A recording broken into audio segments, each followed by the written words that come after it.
là, je te présente mon projet CapGPT avec plus de 20 000 utilisateurs. Sur Android, on a environ 5 000 téléchargements et sur iPhone, on a plus de 1000 téléchargements. Et chaque jour, on a environ 20 nouveaux utilisateurs. Pourtant, je n'ai pas une équipe marketing. J'utilise juste des règles de base. Et pour te rassurer, il y a aussi mon projet CapGenius qui est super populaire et Capilon que tu peux voir en ligne sur Google. Toi-même, tu tapes la recherche. Donc, juste pour te confirmer que ces techniques sont sûres et ça fonctionne. Salut, ici CapGenius. Tout d'abord, arrête d'obliger tes connaissances à utiliser ton projet. Cela est contre-productif car ils utilisent ton projet juste pour te faire plaisir et non parce que ton projet leur apporte une valeur ajoutée réelle dans leur vie. Et je te parlerai à la fin de cette vidéo de l'importance de la valeur ajoutée dans un projet. Essaye de toujours offrir une version gratuite à tes utilisateurs et ne cherche pas à toujours gagner sur eux car tu dois permettre à tes utilisateurs de te découvrir, de connaître, d'utiliser ton produit et de pouvoir voir l'impact positif que ton produit a sur eux et dans leur vie. Et là, ils pourront voir la valeur ajoutée de ton produit et ils seront prêts comme moi à dépenser même des millions pour pouvoir continuer à utiliser la version professionnelle. Et ceux qui n'ont pas les moyens pour s'offrir la version pro peuvent continuer à utiliser la version gratuite et à partager cette version gratuite là avec leurs proches qui pourront par la suite payer la version professionnelle.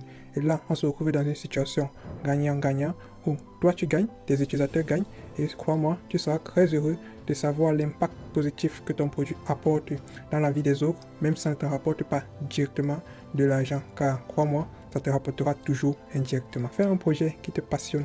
N'essaye pas de faire un projet juste parce qu'il est à la mode ou parce qu'il est plus rentable, car n'oublie pas que tu devras faire cette activité presque chaque jour et il est très important pour toi de pouvoir offrir à ton cœur le projet qu'il désire. Et tu devras aussi offrir un service client où tu parleras avec tes utilisateurs chaque jour ton projet a réussi. Et du coup, quoi de mieux que de parler du projet qui te passionne. Le monde est de plus en plus digital et Internet te permet de casser les barrières géographiques. Ton client ou utilisateur le plus fidèle peut se trouver à l'autre bout du monde. La preuve, j'utilise YouTube situé aux États-Unis. Pourtant, moi, je vis en Allemagne. Alors, il est crucial et même impératif pour toi de pouvoir être présent sur les différents réseaux sociaux et aussi sur Google.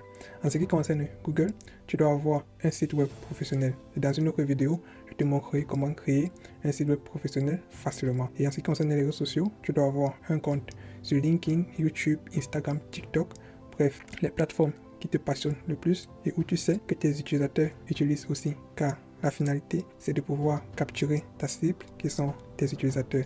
Donc, concentre-toi sur les plateformes où tu sais que tes utilisateurs utilisent le plus. Ensuite, n'essaye pas de vouloir rechercher beaucoup d'abonnés. Le plus important est de pouvoir partager tes expériences et tes réalisations.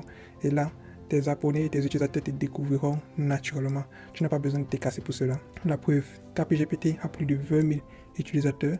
Pourtant, mon compte YouTube a juste 3 000 utilisateurs. Donc, rassure-toi de toujours te partager tes expériences, tes réalisations et naturellement, les gens viendront à toi. Si tu as réussi à respecter toutes ces différentes étapes, alors un effet spécial se produira. Ça s'appelle l'effet du téléphone arabe. Je m'explique. Un utilisateur qui a utilisé ton application, ton produit ou ton projet sera tellement satisfait de ton produit qu'il le partagera avec son entourage. Et chaque personne de son entourage testera aussi le produit et repartagera à son entourage. Et là, un effet exponentiel de partage se produira et ton projet aura un succès immense et naturellement, car cela a été utilisé et testé par des personnes à qui ça apporte vraiment une valeur ajoutée. D'où l'importance de pouvoir partager ton application ou de pouvoir rechercher vraiment des utilisateurs qui retrouveront une valeur ajoutée. Surtout, n'abandonne pas et passe à l'action. Je sais que ce n'est pas facile de se lancer. Je sais comment ça peut être frustrant de ne pas voir son projet réussir. Je partagerai avec toi dans une autre vidéo mes différents échecs, mais c'est le chemin obligatoire vers le succès. Alors, laisse-nous en commentaire tes réussites, tes échecs ou tes erreurs et partage avec nous tes projets ou tes idées de projets, car c'est le premier pas vers le succès. Ne l'oublie jamais. Peace out.